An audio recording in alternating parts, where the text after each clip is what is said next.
been helpful to me, and perhaps it will be helpful to other people, to remember the connection between blocks of thought and feelings. Good. They're inextricably linked. Good. There's no way to separate them. And so that's been very helpful to me, to remember that a feeling is attached to a whole clump of thoughts, if you want to think of it that way instead of a block. And so it's not always necessary to try to unravel it as much as it is to experience the feeling. And if it's a good one, to savor it. If it's not a good one, then to, again, this is difficult to put into words. We would say it is not. First, let us ask you some questions. Which comes first, the clump of thought or the feeling? They come together in my experience. They come so much together that you can't tell the difference, but we will say to you the thought comes first and the feeling is your response to the thought, your inner being's response to the clump. We rather like that. What about you? This fluid, very flexible, very bulky clump. Acknowledging that they come simultaneously, one just ahead of the other, but from your perspective simultaneously, we agree with you that it is very cumbersome to try to intellectually unravel. In fact, usually you get off on a wild goose chase and you lose your place and no good comes from it. But if you will allow yourself to emotionally unravel it, which just means pay more attention to the way that you are feeling, and then say, I'm wanting to understand why this feeling has come forth, then your inner being can offer you a block of thought that you can decipher more carefully. Remember, friends, you are all receivers of blocks of thought. That's the step I was missing. A negative feeling, or not even a terribly negative feeling, but let's say a less than positive feeling. I was not doing the next step, which is ask for a clarification to help me unravel. Imagine if you could have sat in on some of the early sessions with Abraham, you would have a very good time there, for it was far less articulate than now, for we were offering Esther clumps of thought that were much smaller, sometimes clumps that could be deciphered in only one word, yes or no. Where now, the unit of thought sometimes will take her 20 minutes to unravel in words. When you say a word such as relationship, one little word, it would take you days, weeks, sometimes months to articulate all that one word really means to you, you see. And so the block of thought that is within you is much bigger than this little tip of the iceberg that is up here that you call language. And yet so many of you depend upon your language as if it means everything when it means almost nothing. The block of thought that is within you is what is far more significant. Understanding that, then you are wanting to decipher what the blocks of thoughts are within you. Now, there are two ways to go about it. You can operate on yourself. You can ask yourself 1,000 questions in trying to unravel it, or you can look at what you're living and say, the blocks of thought that are within me are exactly comparable to what I am living. That is really an easier way of going about it. And then as you begin acknowledging the parts of yourself that you are appreciating, then the blocks of thought that aren't in harmony with that leave. So that there you sit as a unit or a being that is all that which is in harmony with what you are wanting. Now going back to this idea of us offering in units of thought that was small enough that Esther could decipher it in yes or no. If you were sitting in on a session such as that, we would listen to you and you would say, Abraham, something is bothering me. And we would say, and you would say, and I don't know what it is. And we would say, and you would say, but I really want to figure out what it is. And we would say, and you would say, it could be this. And we would say, And you say, or it could be this, and we would say. And you would say, but then the other day this happened, which kind of leads me to believe that it might be something to do with this, and we would say. And then you would say, it is that, and we would say. And you would say, well, I want to know what to do about it, and we would say. And you would say, but I don't know what to do about it, and we would say. You'd say, but I want to know, and we would say. And you would say, I think I can figure it out, and we would say. And you would say, and I think you can help us, and we would say. You would say, well, maybe what I should do is, and we would say.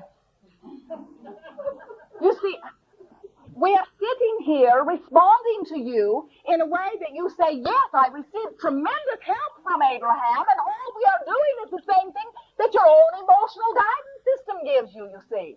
Except that you forget to respond emotionally or to unravel it emotionally. You try to unravel it intellectually.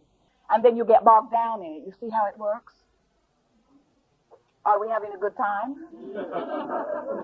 Good.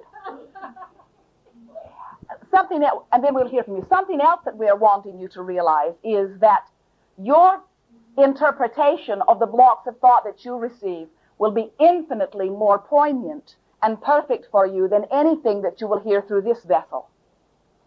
Because your inner being knows everything that you have ever thought about everything. Your inner being knows the balance of thoughts within you. Your inner being is absolutely aware of you intricately. And so you having this interchange will be infinitely more satisfying and speedier than you having it with Abraham through Esther. Once you begin to acknowledge your own guidance system and trust it, you see, you really have a good combination going there. So these blocks of thoughts, as they present themselves, are what people used to call the character of a thing. It presents a character, an aspect, an overall view, a picture that the universe can respond to. Good. That is very good. So what you do when at each positive aspect junction is change the character, the overall balance, the total sum, the aspect of it that the universe now responds to as a unit. Good. So where does music come in? No, I'm serious. I'm serious. Music is a language. It evokes emotions. It can lead to poignant, rich, satisfying, beautiful insights. And many times I see other people as, this is going to sound odd, but as music. You are really strange indeed. While we are all very normal here. Music is language, is it not? In other words, all music does not bring with it the same block of thought. All music does not carry with it the same message. Music is resonating. What music really is, music without words, we'll say first, the song without words. What it is the artist or the writer's capturing the essence of the way he is feeling or his block of thought, and then others are receiving it. Very often, what they are receiving, you are wanting to close the door. Very often, there is too much music out there. Very often, what you are receiving as a listener is precisely what the one who wrote it felt as he wrote it. And music is a way of expressing emotion or blocks of thought that go far beyond words. That is why some of them reach you and some of them don't. It depends upon the passion or the clarity of the artist, you see. It is true of that which is painted upon the canvas.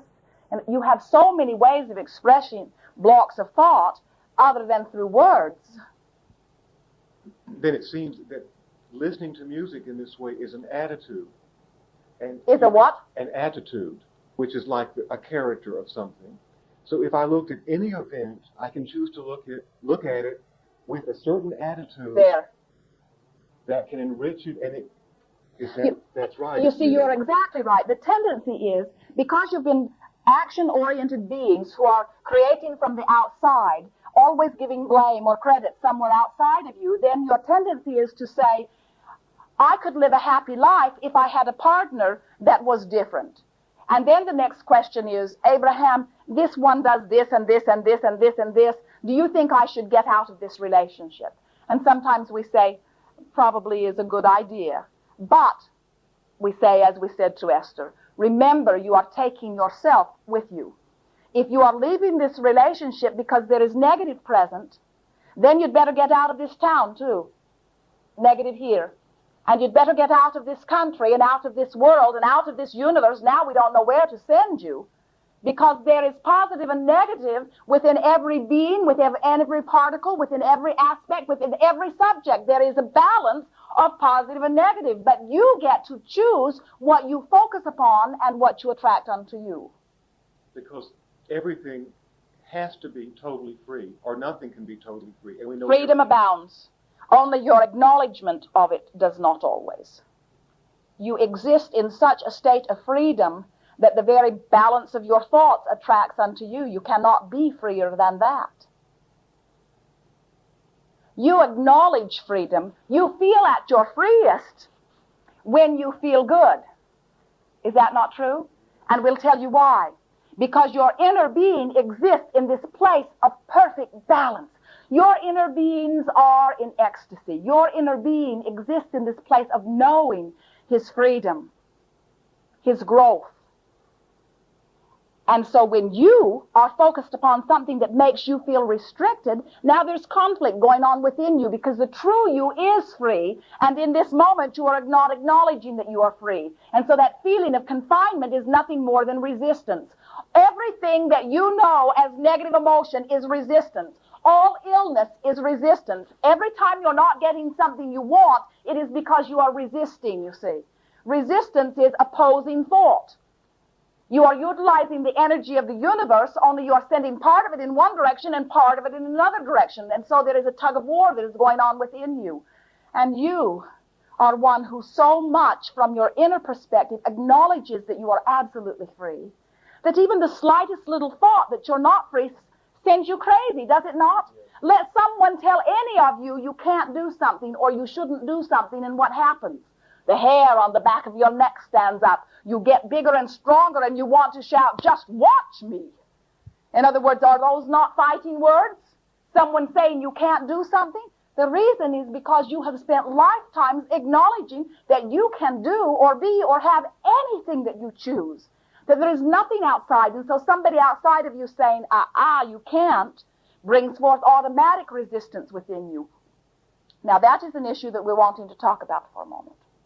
Because anything that brings that resistance up means that there is an unsettled issue within you. In other words, when Esther reaches the place that she can hear the word cancer or watch it on the television or even acknowledge somebody with it and have no emotional response to it, then she's not in a place of resistance. Are you understanding? And so what you are wanting to do, your work, we've said it before, we will say it now in the context of what we've been talking about here today. Your greatest work is finding your place of feeling good. There is nothing that you can do that is more important than that. Sometimes action leads you to feel good. Sometimes talking to somebody leads you to feel good. But mostly wanting to feel good is what leads you to feel good. Mostly acknowledging that there is data out there for all of it, and then targeting something that does make you feel good gets that momentum. And then what will happen is you will find it will be easier to feel good. It will be easier to feel good, and the other will be very strange to you. You see, here is the process. We can offer it to you in 30 seconds. Make a statement of desire, I want. And what that automatically does is pinpoint the particle that you're going to make bigger. It might already be big and it might just be a particle, but that identifies what you want. And it also alerts your guidance system. Two very important functions. Now your guidance system is alerted. Anything that is within you or anything that will come to you that is not now in harmony with what you have said I want, you will be notified of it. And as you're notified of it, then you can simply release that thought from your experience by focusing again upon what you want. That is the way you bridge or alter your beliefs. You say, I want. That turns on your guidance system. You move through life experience. You're sensitive to the way you feel. You feel negative emotion. You pinpoint the conflict. You focus again upon what you want, and the conflict goes away. That is the process for bridging beliefs, or for changing the clump of thoughts within you so that they all go together well. until eventually you come to believe that which you are wanting to believe.